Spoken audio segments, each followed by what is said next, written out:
Hi everyone, welcome back to our channel. In this video, we will be discussing a product interview question. So we have Gunjan with us. So let's get started. So the today's question is, how would you improve the LinkedIn endorsement feature? Uh, okay, Shailesh, thank you for the problem. So I'll just take a couple of minutes to structure my thoughts. And before I begin, I'd just like to ask few clarifying questions.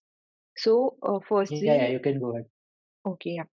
So firstly, I would like to clarify my understanding of LinkedIn. Like LinkedIn, as I understand, is like a networking platform wherein individuals can connect with other working professionals and they can grow their network. And we can also find different career opportunities and apply to jobs directly through LinkedIn. Also, LinkedIn has like this learning platform. So I've used LinkedIn Learning and I've there are several courses available. So LinkedIn, yeah, as a service, it also offers LinkedIn Learning. And then LinkedIn operates on like a premium subscription model. So you can become like a LinkedIn premium member and get like additional services. For example, you can send unlimited email, all of this. So this is what my understanding of LinkedIn is. Are we like aligned on this? Yeah. You have made a great point of LinkedIn learning, also the subscription kind of model. Yeah, you can proceed with this. Okay, so how I see that, so LinkedIn's mission like is to connect professionals and help them build a network. So like the features that LinkedIn provides should actually help people achieve this. Now coming to what endorse feature is, so I've seen this endorse feature in the skills section, and as far as I understand, that this endorse feature can like help people get validation from the people in their network that they possess the skill.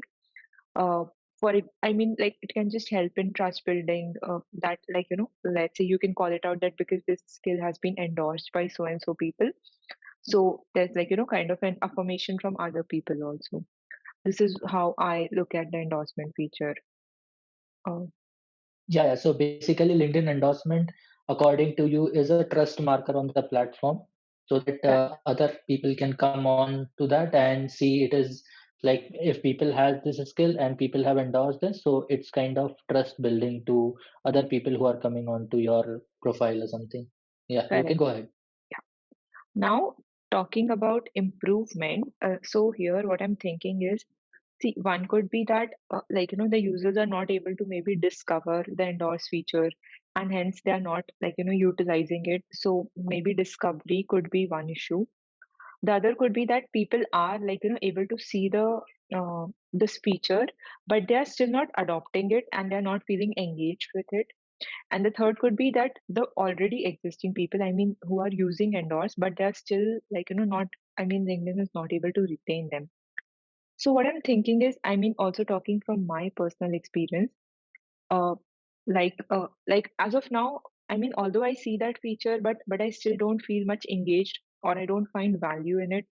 So maybe for me, if LinkedIn can actually improve, if as a PM at LinkedIn, if I can improve the engagement and the adoption of that feature, then maybe more people will start using it. So I would like to focus on adoption and engagement. Is there like some different viewpoint that you have here? No, you can go ahead. So, yeah, so you have discussed about the top of the funnel discovery of the feature as well. Yeah, this is good. We can look on improving engagement for this feature. Yeah. Okay, now, is there any specific platform that we are looking at? For example, like, are we looking at the web version of LinkedIn or the mobile app version?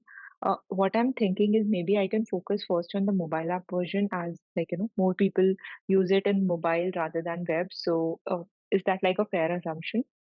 Yeah, you can go ahead with it. Sure. Okay, is there any time or resource constraint that we are looking at here? No, you are not bounded by any time or resource constraint. Uh, okay, so cool. Let's just kind of summarize what you've discussed till now. So, so we would like to improve the adoption and engagement for the LinkedIn endorse feature for the mobile version, and we're not bounded by any time or resource constraint. Yeah, you can go ahead. Okay. So the way, okay, now I'll just take a couple of minutes to think about this. But before I'm like going about thinking of the of the other things, like the structure that I'm thinking is that firstly, I look at the different user segments, and then like prioritize one of them for which we should solve these problems, look at their journey, and then also look at the major problems that they're facing with this feature, how we can achieve our goal of adoption and engagement. uh, Look at some of the potential solutions, and then at the end also look at some of the metrics that we can track to see whether our solution is working or not. So does this structure look good? Yeah, you can go ahead, but like before that, I would want you to think about why improving LinkedIn endorsement feature is important for LinkedIn as a platform. So if you Okay. can give me some kind of strategic thinking around why it is important for LinkedIn to do that. um yeah, sure. Actually, I was just trying to relate it from my personal experience. So let's say as of now I'm like a data. So let's say I'm like I have good data skills, and as such, if somebody from my team, like somebody who's a senior data scientist, who's my senior data manager, if he endorses that skill and it just reflects in my profile, then it helps build that trust to the larger audience or to anybody who's looking at my profile that yeah, this person actually has this skill. So and as such, since LinkedIn's mission is to connect people and help them build their network and build trust in that network, so then this feature just comes handy. Okay. So yeah, this is good. Yeah. Okay. Now I'll just take like a couple of minutes to think about the so firstly we said that we'll look at the user persona, right? So I'll just think about the user persona. I'll like take a couple of minutes for that. Yeah.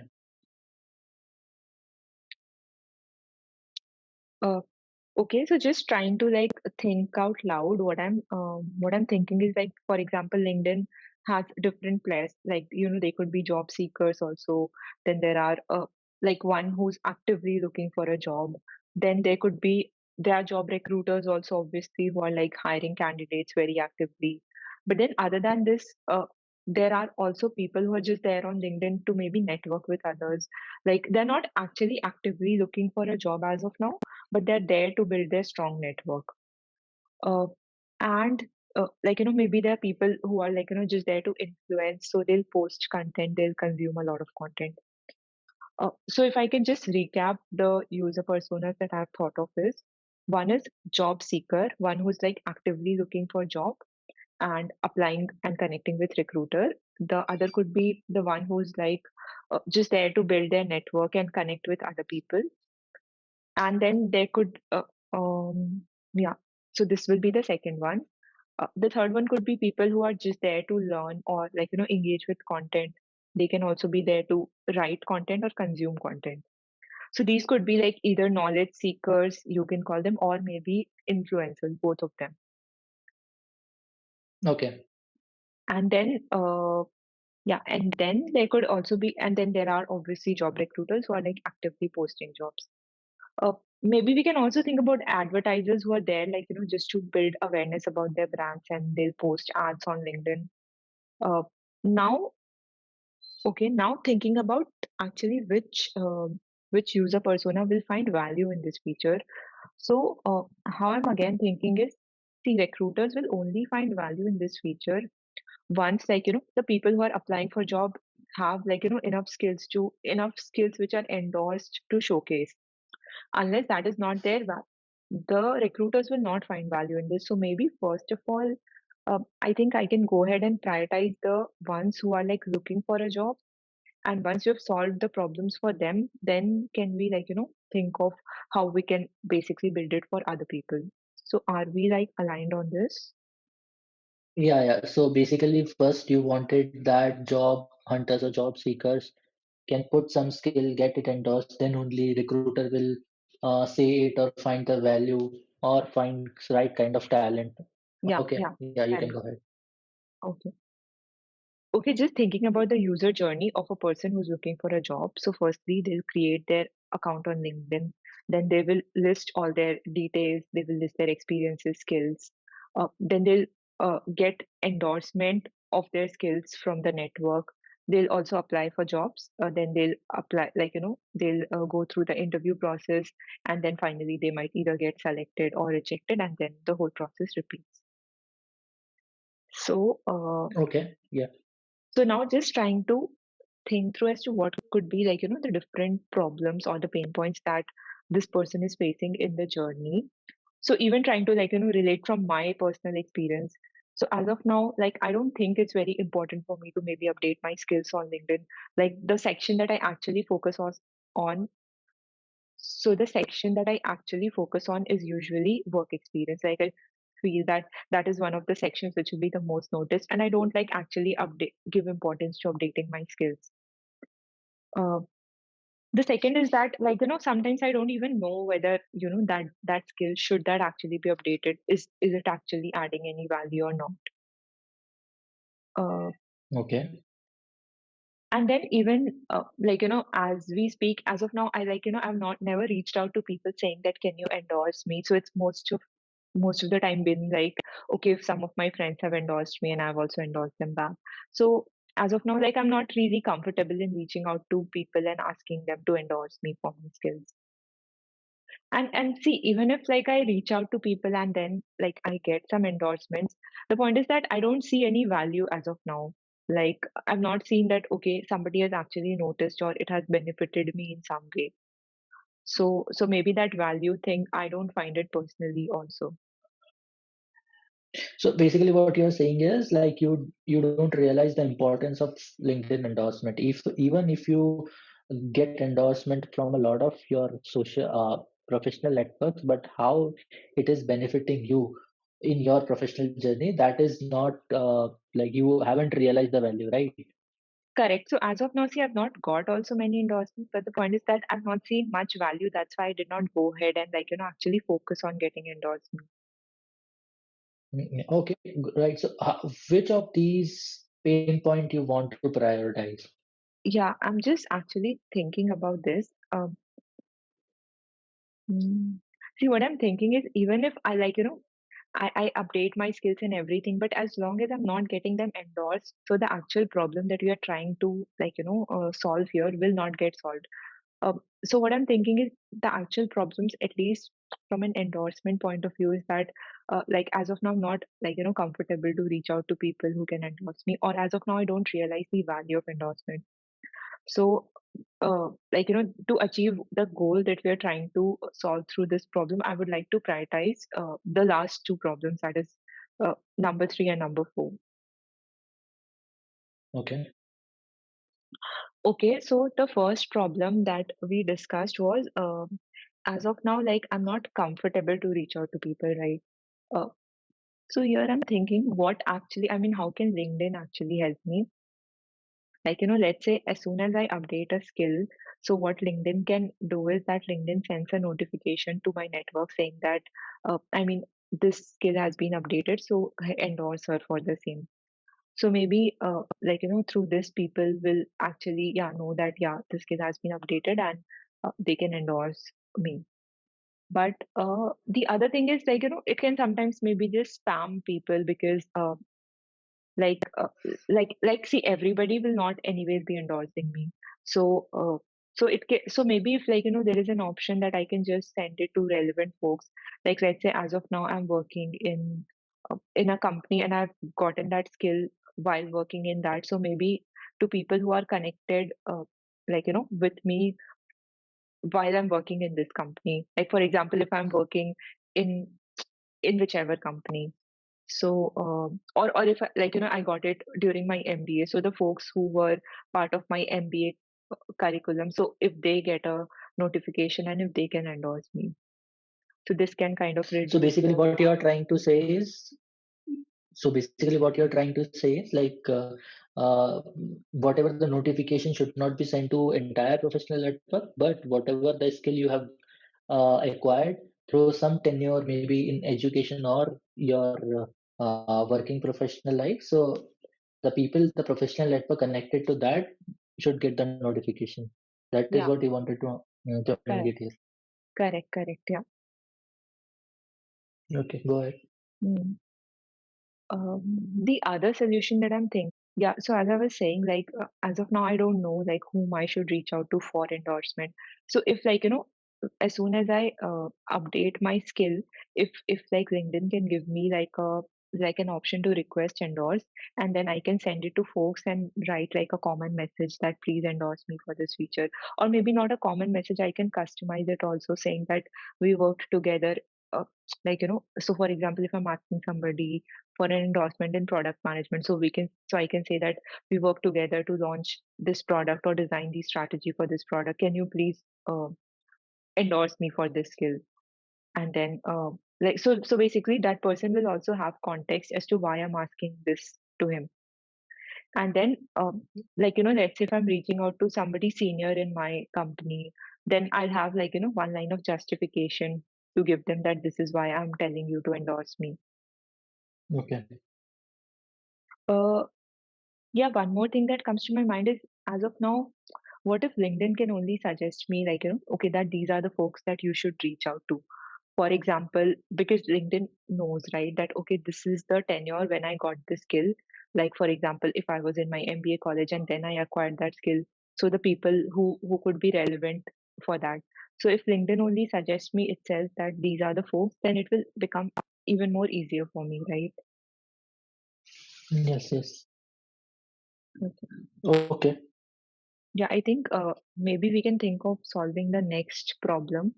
So the other problem was that I don't find value in uh, as of now. Like I don't find value in getting the links. The uh, As of now, I don't find value in getting the skills endorsed.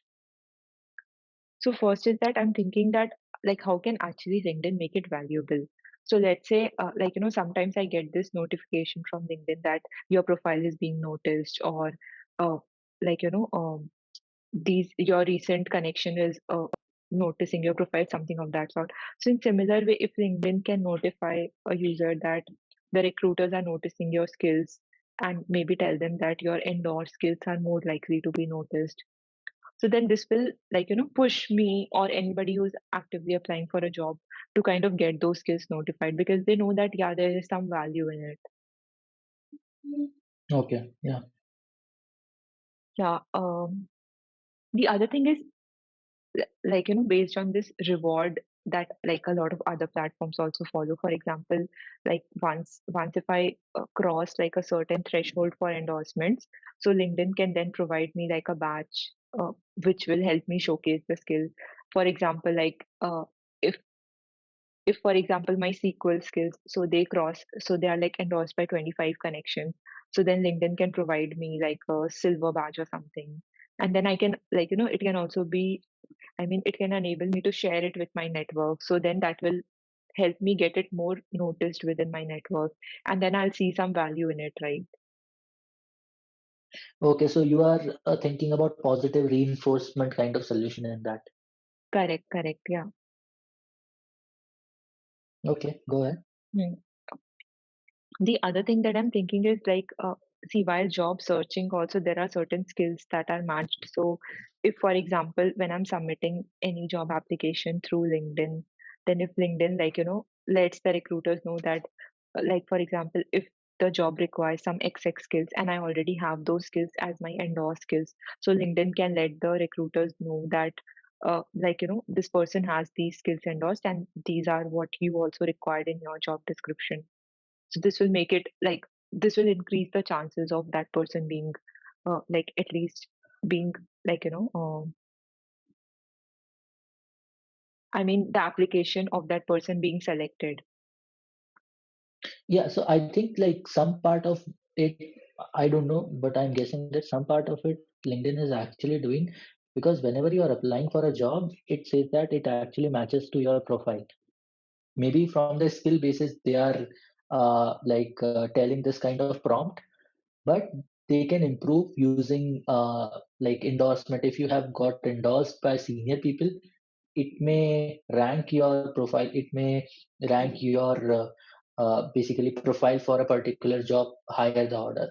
Yeah, that Yeah, may be the case then. correct, correct. Yeah, I think do you just want me to summarize the solutions that we've discussed, or maybe we can also look at some of the metrics to track here, and then post that we can probably summarize the whole thing. Yeah, you can go ahead with matrices. Okay, so see, first of all, the most important thing to track is whether the number of skills are which are getting endorsed day by day, is that growing or not? So that should be something that we should be tracking. The other could be like, since we discussed about this endorsement request feature, so is there like a month in month growth in the number of endorsements that are being requested?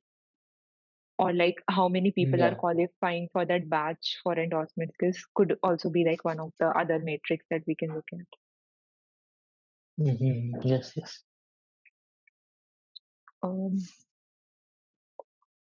okay, I feel like we pretty much. Okay, so just to like summarize what we discussed till now. So, firstly, we started with understanding what LinkedIn is and what is the endorsement feature. Then we kind of narrow down the problem to say that we'll improve the engagement and the adoption part of the endorsement feature. Then we focused uh, on improving it for job seekers because they are like the most, because if they start getting their skills endorsed, then only will recruiters find value in it. We looked at their user journey and saw problems like they're not finding the value in that feature, and uh, as of now, they don't know who to reach out to or are not comfortable in reaching out to people for endorsements. Then we looked at like four or five solutions, and then finally we discussed some of the metrics to see whether our goal is being accomplished or not.